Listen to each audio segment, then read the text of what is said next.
when I came on board with the business, we talked about how you want to continue to support women, and I thought this was a perfect opportunity to reach out to someone. Glennon Doyle is someone that I just recently came to admire during the pandemic. I'm a big fan of her wife, Abby Wambach, who I went to college with.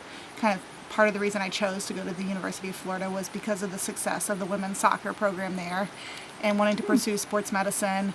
I looked specifically for universities that had successful programs, and she was the all-star at Florida.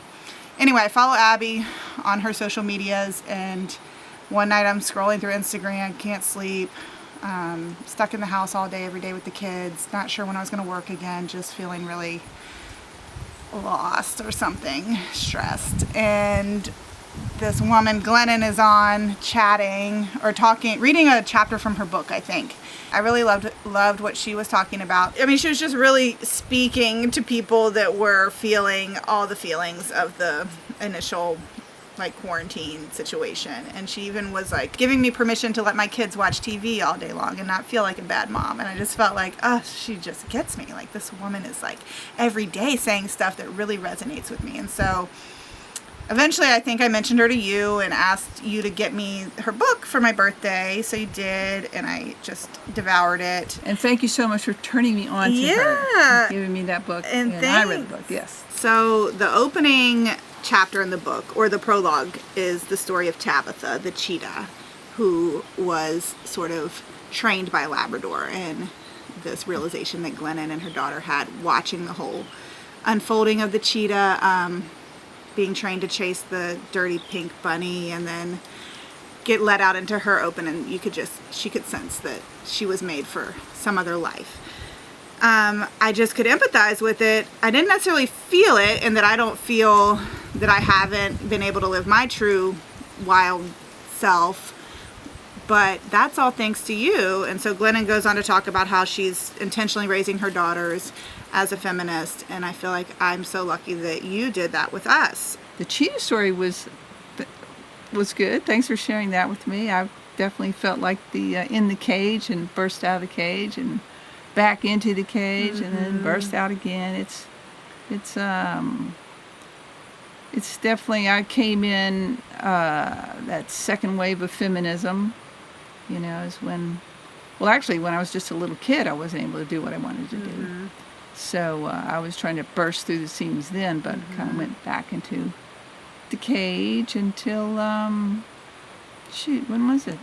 Not till I was about 30. As far as the cheetah goes, I immediately started thinking I wish, we've got these pendants that are animal tracks, the bear, the wolf, and the bobcat. We need a cheetah track, and we'll send it to Glennon, and she'll love it, and then we will get all her fans to get cheetah tracks, and this whole kind of marketing scheme. But I don't, it's not about making money. It's more about really getting these pendants to people that are meaningful for them. And the more I thought about it, I can't remember. Oh, I think it was when I was like, well, what? Let me look at a bobcat versus a cheetah. And then I was like, well, what is the deal with a bobcat versus a cheetah?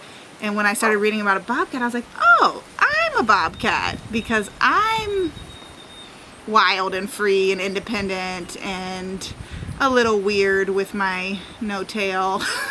That the bobcat doesn't have a long tail. They've got that little short tail.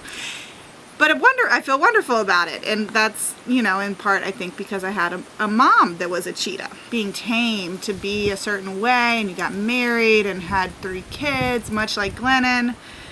And dad was the Labrador that was your best friend, that was kind of cheering you on, but you just knew there was more to life. And so I got to watch you kind of just rise from that and go on and create this amazing work.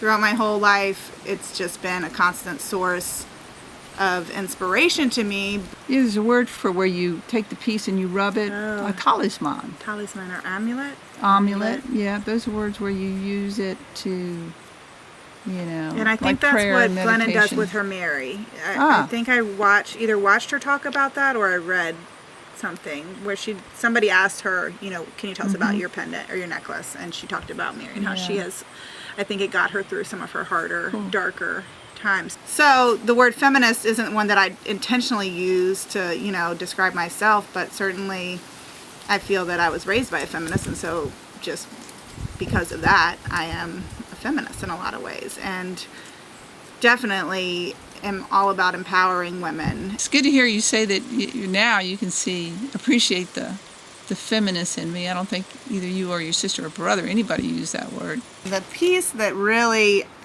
to me, defines K. Robbins Designs jewelry, I don't know if it was your first design, but it's what's on your logo. It's what I think of you feeling as you're creating your initial work, which is the Kalima. And the description, we are thrown into a wild dance of destruction and transformation, emerging fearless into the comforting arms of the great Mother Kali herself. I think that would speak to Glennon, based on what I've read of her story. And so I thought we'd send Glennon a Kalima. Great. But since I relate so much to the bobcat, being the wild and weird and wonderful little creature, thanks to my mom, I thought we could send 2 bobcat tracks to her daughters. And Abby also just wrote a book. It's called Wolf Pack, and we sent Abby one of the wolf tracks. So if anybody knows Glennon Doyle personally and wants to turn her on to K. Robbins Designs jewelry, we want to send her a gift.